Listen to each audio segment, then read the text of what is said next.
When it comes to video editing, we often imagine fancy and complicated techniques that take hours just to add 3 seconds of footage, and this is not what this video is about, because there are quite a few really easy and fast things you can do that make your edits a lot better and feel more expensive. In this video I will tell you 5 of them. Let's get right into it.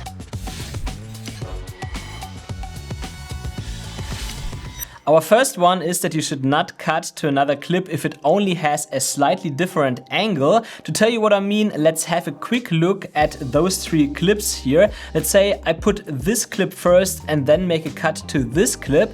That feels off because the difference between those clips is so minor that it does not feel like a cut, but rather like an error, like it feels like the camera had a jump or so. If I instead replace the second clip with this one here, where we still essentially show the same but from another angle that's much different, you see that it suddenly feels right, because now it is clear to the viewer that that's an actual cut and not just a certain camera movement or so that you didn't actually want to have there. And that's an important point, by the way, because whenever you create videos, you want everything that you do to feel like you did it with intention. And that's also what I think is the biggest difference between professionals and amateurs, because no matter if you make money with it or not, professionals do everything, or at least most of what they do or can control intentionally, while amateurs just edit or film around and have no idea what they are doing. So if you make a cut and it feels off, maybe try to change one of the clips with a different one. It doesn't matter if it's the first one or the second clip,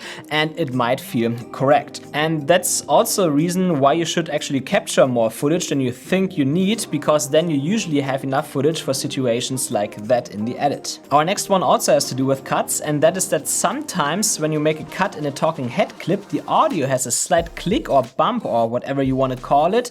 I would say let's have a quick listen to an example so you know what I mean. I got it, and it is I got it, and it is also I got it, and it is also I got it, and it is also.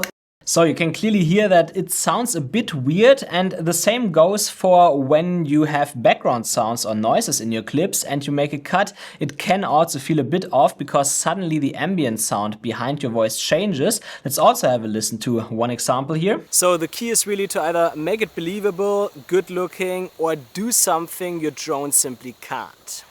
And that leads me to my next tip, which is that you shouldn't learn and get. So I think you can hear clearly that it feels a bit off, and to avoid that, you can simply either add very short fade-ins and fade-outs to the audio just by clicking on the edge of a clip and pulling it to the side, depending on your video editor.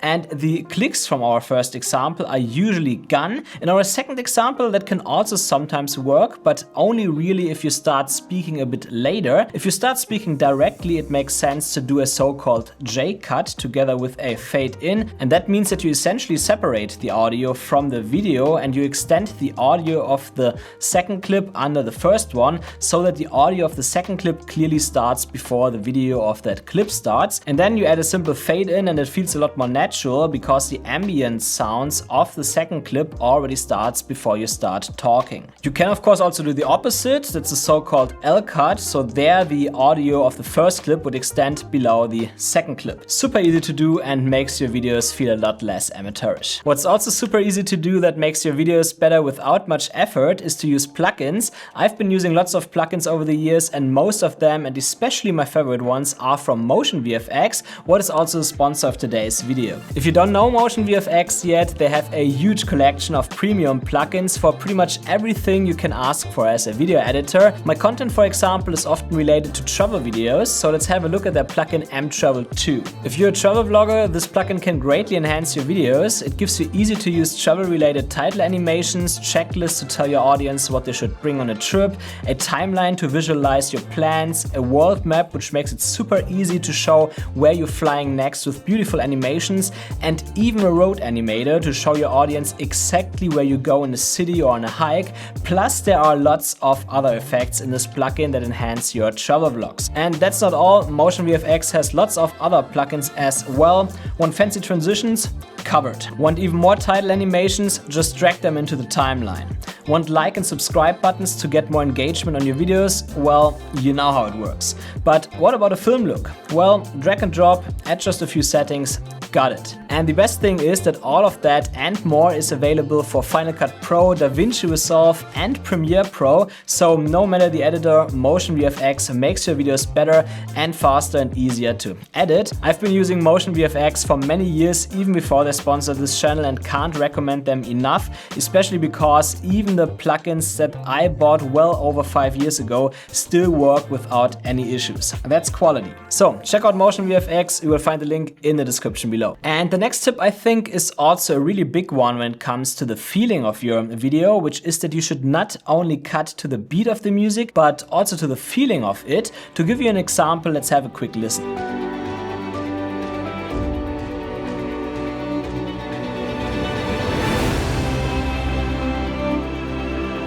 As you can hear, there is a big change in intensity in this track, and if you would just keep your editing and your shots exactly the same while the intensity changes, it feels off and you miss a big opportunity to use this emotional part of the music track to enhance your video. So what I generally do if I have such a part in the music track is that I either want to place something big that's happening on the increase in intensity, or I at least want to make a cut to a much different and ideally very epic shot. Sometimes I also use those moments to switch to a completely different place, because when the music changes, it also feels right if the place changes.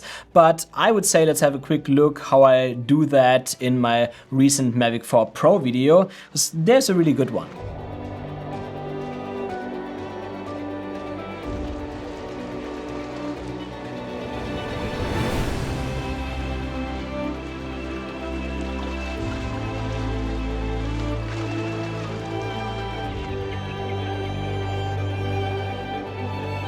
Now in this example I fly through the arc, and there the music changes its mood quite a bit, and so I use this opportunity to make this seamless transition into that shot of a boat on a sunlight day on the ocean. It's not even necessarily a big change in place or in the shot itself, but it fits the music so well because we have this epic fly through the arc into another shot, and then the little boat there on the ocean in combination with the shot before just fits perfectly together. So that's just one example, but if you look through my playlist with all the cinematic videos, you will find lots of examples like that. And to be honest, I usually don't even think about that before I start editing. It's rather something that I figure out during the edit when I listen to the music and also see some of the shots that I think need special attention in the edit, and then I kind of automatically align the order of the clips so that it matches. And sometimes I also trim the music a little bit down to make it fit to the video footage, because sometimes the music clip might be way too long and it would get boring until the interesting part happens.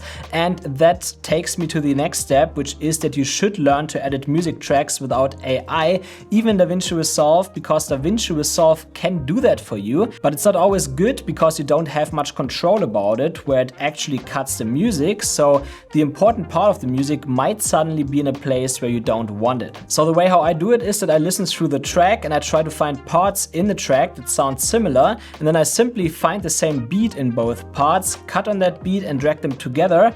But I would say let's also have a quick listen to that so you exactly understand what I mean.